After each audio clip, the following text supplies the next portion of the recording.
शं वरुणः शन्नो भवत्वर्यमा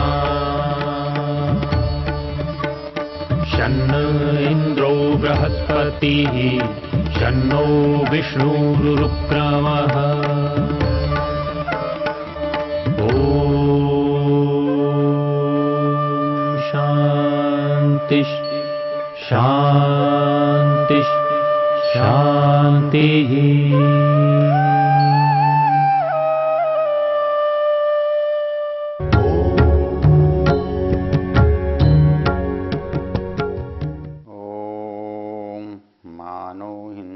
जनिताय पृथिव्या यो वा दिवं सत्यधर्मा जजान यश्चापश्चन्द्रा बृहतिर्जजान कस्मै देवाय हविषा विधेम। ओम शांति शांति शांति। हम इस वेद ज्ञान के प्रसंग में चर्चा कर रहे हैं ऋग्वेद के दशम मंडल के 121वें सूक्त की। इसका नाम हिरण्यगर्भ है। इसका ऋषि इन मंत्रों का हिरण्यगर्भ प्रजापति और इसका देवता कह है। जैसा कि आपसे बताया गया है कि इन मंत्रों की एक विशेषता है। मंत्रों का विषय सृष्टि विद्या है, सृष्टि निर्माण है, किंतु हर मंत्र के अंत में जो वाक्य है वो है कस्मै देवाय हविषा विधेम। ये 10 मंत्रों का सूक्त है और प्रत्येक मंत्र में 9 मंत्रों में ये वाक्य दोहराया गया है। इससे ये एक बात स्पष्ट होती है कि ये सूक्त सृष्टि विद्या के साथ साथ इस संसार के प्रयोजन को भी बताने वाला है, क्योंकि संसार में कोई भी काम निष्प्रयोजन नहीं होता। कभी कभी हम जो तात्कालिक संदर्भ हैं उनको प्रयोजन मान लेते हैं, समझ लेते हैं, किंतु प्रयोजन तो परिणाम में दिखता है। प्रयोजन का पता परिणाम हमारे सामने होता है, तब हम प्रयोजन की बात करते हैं। तो यहां पर जो प्रयोजन है वो क्या हो सकता है? वो प्रयोजन जो है वो वयम कस्मै देवाय हविषा विधेम। हम उस देवता की पूजा करें, अर्चना करें, सेवा करें, भक्ति करें। तो ये भक्ति करने के लिए किस बात की आवश्यकता है ये बताया गया। लेकिन भक्ति हम किसी की क्यों करते हैं? किसी की सेवा पूजा हम क्यों करते हैं? हम किसी के प्रति श्रद्धा क्यों रखते हैं? जब इस पर विचार करेंगे तब हमारी ये बात समझ में आ जाएगी कि हम परमेश्वर की उपासना क्यों करें। प्राय लोग कहते हैं जी जब हम अपने कर्म करने में स्वतंत्र हैं तो फिर परमेश्वर की उपासना से क्या लाभ होने वाला है। और विशेष रूप से ये संदर्भ वहां विचारणीय है जहां संसार में बहुत ईश्वर हैं, बहुत लोग अनेक तरह के ईश्वर को मानते हैं। सब में एक समानता है। वो उनका ईश्वर उन पर कृपा कर सकता है, ईश्वर उनको अतिरिक्त पुरस्कार दे सकता है, और दूसरी जो सबसे बड़ी बात है, ईश्वर उनके पापों को क्षमा कर सकता है। ये सारी ईश्वर भक्ति जो संसार में चल रही है केवल 2 कारणों से चलती है। और आश्चर्यजनक बात यह है कि जिस वैदिक धर्म की हम चर्चा कर रहे हैं जिस आर्य समाज की बात ऋषि दयानंद करते हैं, उसमें सबसे बड़ी विचित्रता यही है कि वहां का ईश्वर न पापों को क्षमा कर सकता है, न किसी को कोई अतिरिक्त वस्तु दे सकता है। बड़ा विचित्र लगता है। जिस भगवान को हम दुनिया का बनाने वाला, रचने वाला, चलाने वाला कहते हैं, इतना तो कोई भीख मांगने वाला भी कुछ से कहो कि कुछ दे दे तो वो भी दे देगा। हम किसी मालिक के यहाँ मजदूरी करते हैं, उससे प्रार्थना करते हैं तो प्रसन्न होकर वो भी कुछ दे देता है। तो एक सामान्य मनुष्य हमें कुछ अतिरिक्त दे सकता है, और दूसरी तरफ एक भगवान है, एक ईश्वर है, वो हमें थोड़ा किंचिन मात्र भी नहीं दे सकता। तो ईश्वर की असमर्थता दिखाई देती है कि वो इतने बड़ी राशि में से, इतने बड़े ऐश्वर्य में से हमको एक मुट्ठी ऐश्वर्य नहीं दे सकता। यदि हम मान लें वो दे सकता है तो नुकसान क्या है? उसके पास इतना बड़ा है, वो दे तो सकता है, और सकता ही क्या है, वह दे तो रहा ही है। वो इतने बड़े ऐश्वर्य में से थोड़ा नहीं, बहुत ऐश्वर्य दे रहा है। बल्कि वो ऐश्वर्य इतना दे रहा है जितना हमारी कल्पना से परे है। लेकिन हमारे मन में फिर भी ऐसा लगता है कि वो हमको जो थोड़ा सा हम चाहते हैं वो भी नहीं दे पाता। ऐसा क्यों? ऐसा इसलिए कि जो ऐश्वर्य वो दे रहा है, हमें वो अपनी दृष्टि में दिखाई नहीं देता। एक तो कारण इसमें यह रहता है कि जो वस्तु हमको सहज पहले से सामान्य रूप से प्राप्त होती है, मनुष्य को उसके महत्व के बारे में कुछ पता नहीं होता। उसे कभी अवसर भी नहीं आता कि वो इसके महत्व को, इसके मूल्य को समझे। हमें किसी वस्तु का मूल्य तब समझ में आता है, हमें उस वस्तु की आवश्यकता है, हम उस वस्तु के लिए प्रयत्नशील हैं, जब हमें कितना प्रयत्न करना पड़ता है, उसके लिए कितना समय देना पड़ता है, कितना धन देना पड़ता है, कितना श्रम लगाना पड़ता है, कितनी बुद्धि लगानी पड़ती है, तब हमें लगता है कि ये वस्तु बड़ी मूल्यवान है। और जो यूं ही अनायास चलते चलाते मिल गई है, घर में रखी मिल गई है, परंपरा से अपने जो बड़े हैं उनसे मिल गई है, सरकार द्वारा दी गई सुविधाओं से मिल गई है, तो हमें नहीं लगता कि ये कोई बहुत मूल्यवान बात है। उसका एक कारण तो ये रहता है। दूसरा कारण ये रहता है कि हमारा ध्यान ही उस पर कभी नहीं जाता। हमको लगता है आवश्यकता होने पर जब कोई चीज हम चाहते हैं तभी उसका महत्व पता लगता है, इसलिए इन चीजों का हमें महत्व भी पता नहीं लगता। हम थोड़े से प्रयत्न से यदि प्राप्त कर लेते हैं, किसी से मांग लेते हैं, तो हमें उस चीज का पता नहीं लगता।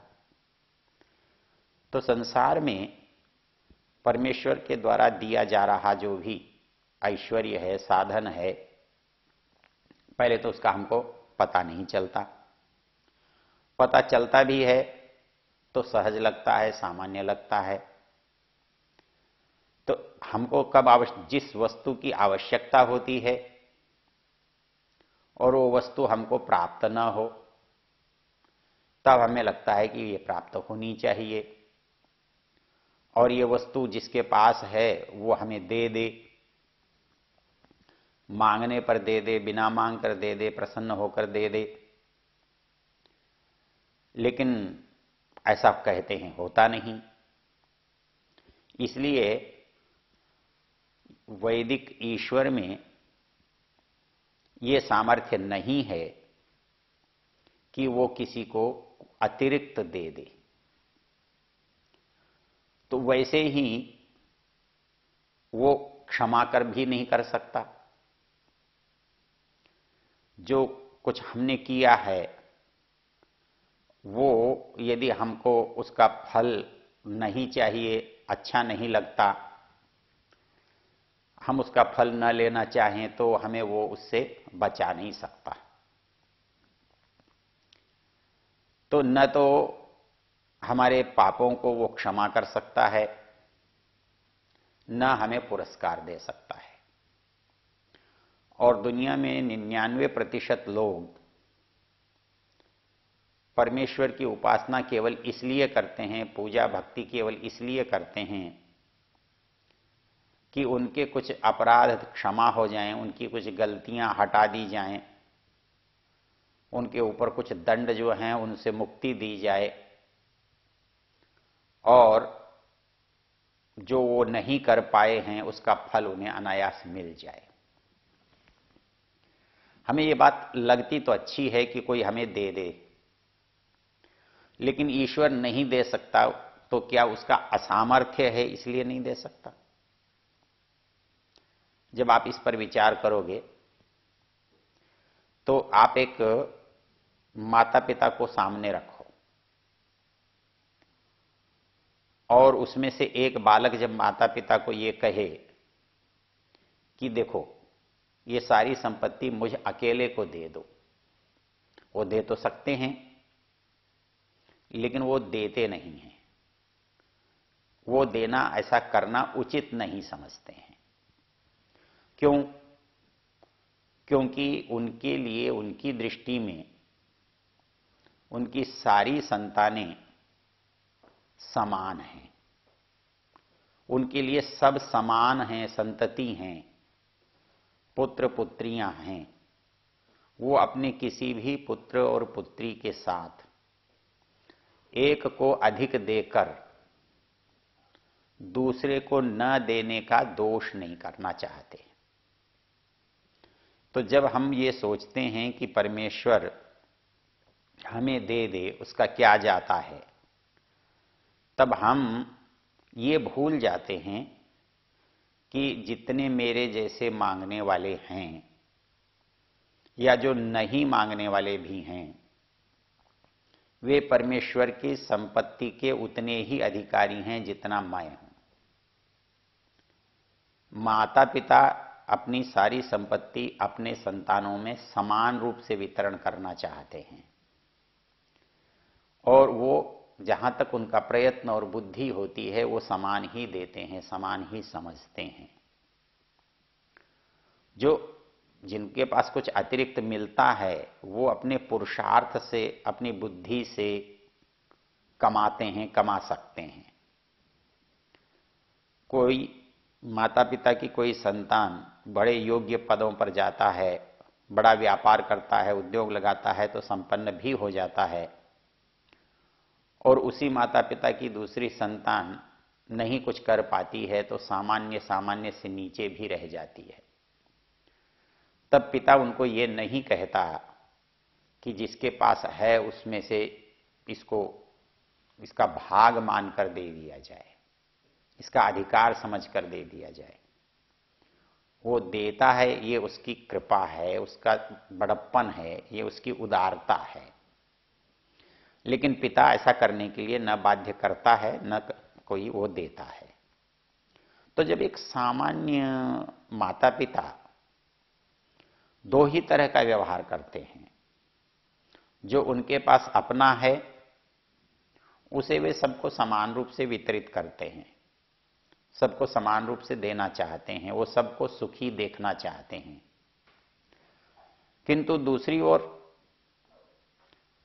जो अपने सामर्थ्य से यदि कुछ अर्जित करता है, उपार्जित करता है, कमाता है, तो वो उससे छीनते नहीं हैं, वे उसको बाध्य नहीं करते हैं दूसरे को देने के लिए, वो उस पर उसी का अधिकार स्वीकार करते हैं।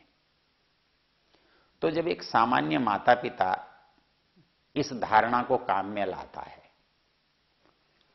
तो वो जो जिसको हम ईश्वर कह रहे हैं, भगवान कह रहे हैं, क्या वो इन सामान्य माता पिताओं की योग्यता से भी निम्न है? क्योंकि जब भी वो किसी को अतिरिक्त देगा तब उसके शेष जो संतान हैं उनके साथ वो अन्याय करेगा। उनको वो नहीं क्यों देगा? और सबको यदि देगा, बिना किए देगा, तो फिर सबको सब कुछ मिलना चाहिए। यदि सबको सब कुछ मिलना चाहिए, मिलता है, तो सबको उतना मिलना चाहिए जितना सब चाहते हैं। किंतु ऐसा तो नहीं हो सकता। एक माता पिता अपना सब कुछ दे सकते हैं, लेकिन उनकी संतान को उससे संतुष्टि हो जाए यह संभव नहीं है। वो उतना नहीं दे सकते जितना वो चाहते हैं। तो इसी प्रकार परमेश्वर की न्याय व्यवस्था से भी संबंध बनाना पड़ता है। परमेश्वर के पास बहुत है और उसकी संतति भी बहुत है। सारा संसार उसकी संतति है, उसका निर्माण है, और वो सबके साथ न्याय करता है। इसलिए जहां कहीं आप ये समझें कि भगवान मांगने से अतिरिक्त दे देता है या किसी भगवान विशेष को मानने से उसको अतिरिक्त मिल जाता है, तो ये धारणा तार्किक नहीं है। ये धारणा घटित होने वाली नहीं है। इसलिए जब एक सामान्य संदर्भ में ये बात नहीं घटित होती, तो परमेश्वर के विशेष संदर्भ में वो कैसे घटित हो सकती है? तो हमारे सामने जो एक प्रश्न है कि हम परमेश्वर से वो कुछ पा लें जो हमें अनायास मिलने की संभावना नहीं है, तो उसको हम क्यों नहीं पा सकते? क्योंकि इसमें नियम है, न्याय है, व्यवस्था है, और हमारे साथ दूसरे भी पात्र उपस्थित हैं जिनका उतना ही संबंध परमेश्वर से है जितना मेरा किसी एक का हो सकता है। तो इसलिए ये सोचना कि परमेश्वर बहुत संपत्तिशाली है इसलिए वो किसी को कुछ अतिरिक्त दे सकता है, सामर्थ्य जरूर देने का है, लेकिन वो नियम पूर्वक देता है, न्याय पूर्वक देता है, व्यवस्था पूर्वक देता है। इसलिए उससे कोई ये आशा करता है कि वो अतिरिक्त देगा, बिना व्यवस्था के देगा, नियम से हटकर देगा, तो ऐसा सोचना सामान्य मनुष्य के लिए भी उचित नहीं है। तो परमेश्वर के संदर्भ में वो कैसे उचित कहा जा सकता है?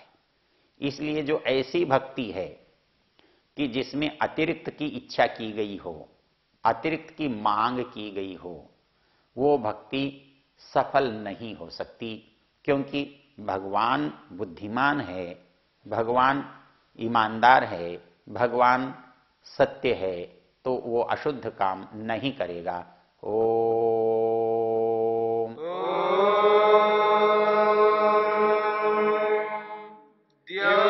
शांतिरंतरिक्षं शांति पृथिवी शांतिरापः शांतिरोषधयः